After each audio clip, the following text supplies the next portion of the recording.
Menteri Luar Negeri Malaysia Muhammad Hassan menyebut hak veto kerap menggagalkan perdamaian di Gaza.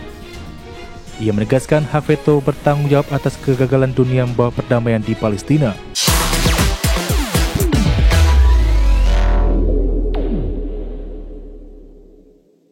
Pemirsa, Singapura dan Malaysia kompak mendesak PBB untuk membatasi penggunaan hak veto di Dewan Keamanan. Desakan itu dilatar belakangi dukungan penuh pada kemerdekaan Palestina sekaligus penolakan mereka terhadap Israel. Singapura dan Malaysia kompak mendesak PBB untuk membatasi penggunaan hak veto di Dewan Keamanan. Menteri Luar Negeri Singapura Vivian Balakrishnan menilai reformasi diperlukan agar PBB lebih representatif dan inklusif. Dalam pidatonya di sidang umum PBB, ia menyoroti semakin seringnya hak veto digunakan di tengah konflik global. Balakrishnan menekankan anggota PBB harus sepakat untuk membatasi penggunaan hak veto ke depan. Sejalan dengan itu, Menteri Luar Negeri Malaysia Muhammad Hassan menyebut hak veto kerap menggagalkan perdamaian di Gaza. Ia menegaskan hak veto bertanggung jawab atas kegagalan dunia membawa perdamaian di Palestina. Hassan menekankan dunia tidak boleh diam melihat suara kolektif terus dibatalkan oleh hak istimewa tersebut. Adapun hak veto menjadi pembeda utama antara anggota tetap dan tidak tetap Dewan Keamanan PBB. 5 negara pemilik hak veto adalah Amerika Serikat, Inggris, Prancis, Rusia, dan China. Rusia tercatat paling sering menggunakannya dengan 129 kali. Disusul Amerika Serikat 89 kali, terutama untuk melindungi Israel. Berbagai sumber untuk ID Action. Amerika Serikat kembali berada di ambang shutdown pemerintahan pasca perundingan antara Presiden Donald Trump dan Partai Demokrat tidak mencapai kesepakatan. Wakil Presiden Amerika Serikat J.D. Vance juga menolak tuntutan Demokrat terkait kebijakan kesehatan. Amerika Serikat kembali berada di ambang penutupan pemerintahan atau government shutdown. Ancaman tersebut menguat pasca gagalnya perundingan antara Presiden Donald Trump dengan Partai Demokrat mencapai titik temu. Pemimpin mayoritas Senat dari Partai Republik John Thune menuduh Demokrat melakukan penyanderaan politis terhadap anggaran. Sementara itu, pemimpin Senat Demokrat Chuck Schumer menegaskan masih ada perbedaan pandangan antara pihaknya dengan permintaan Trump. Partai Republik mendorong perpanjangan sementara anggaran dengan tetap mempertahankan level belanja saat ini. Menurut mereka, langkah itu memberi waktu lebih panjang untuk bernegosiasi tanpa harus menanggung konsekuensi shutdown. Sebaliknya, Partai Demokrat menuntut agar praktik pemangkasan anggaran sepihak oleh pemerintahan Trump dihentikan. Mereka juga mendesak adanya kesepakatan jelas untuk memperbarui subsidi asuransi kesehatan bagi masyarakat berpenghasilan rendah yang akan habis akhir tahun ini. Namun Wakil Presiden Amerika Serikat J.D. Vance menolak tuntutan Demokrat terkait kebijakan kesehatan, termasuk pembatalan undang-undang pajak warisan Presiden Donald Trump yang memangkas pendanaan Medicaid, serta perpanjangan subsidi dalam program Affordable Care Act. Berbagai sumber untuk ID Action.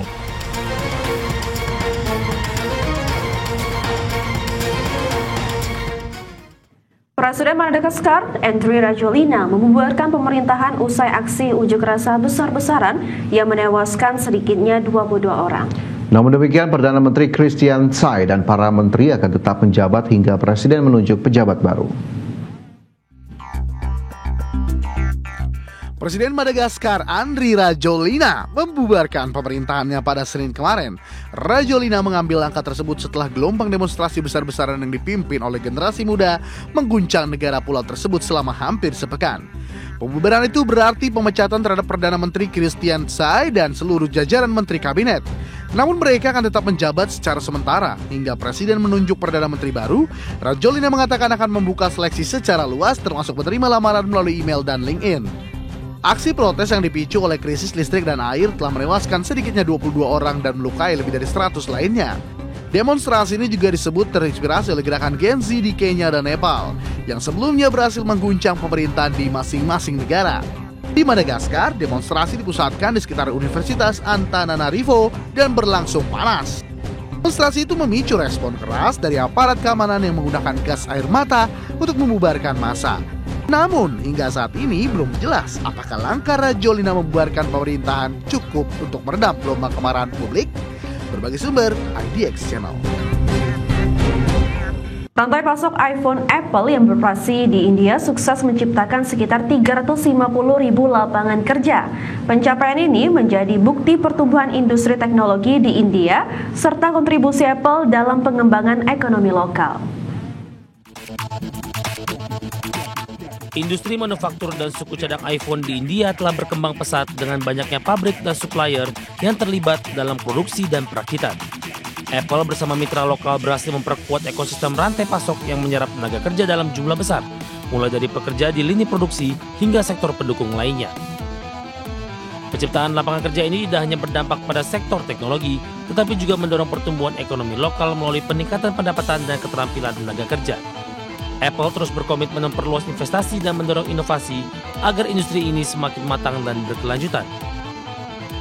Pemerintah India mendukung pertumbuhan ini dengan berbagai kebijakan yang memudahkan investasi asing dan memperkuat produksi dalam negeri.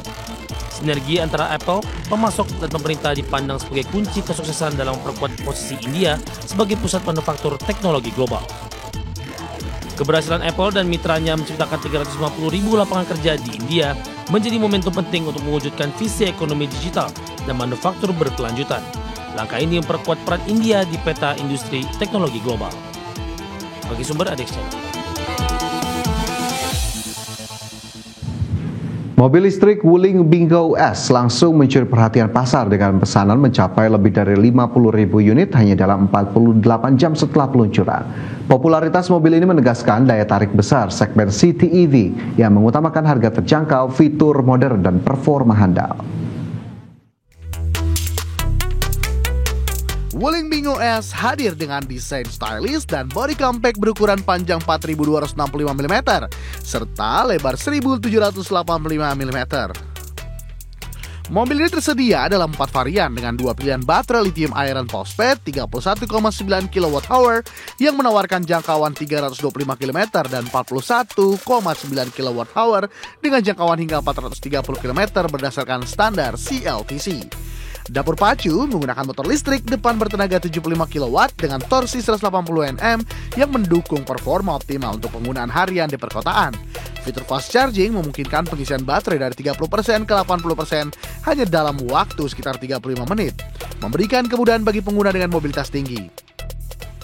Fitur modern lengkap seperti layar infotainment 12,8 inci dan panel instrumen digital, konektivitas Bluetooth dan sistem bantuan pengemudi membuat Bingo S makin diminati konsumen. Dengan harga mulai sekitar 150 juta rupiah, Wuling menawarkan solusi mobil listrik ekonomis yang cocok bagi pengguna yang menginginkan efisiensi dan kenyamanan.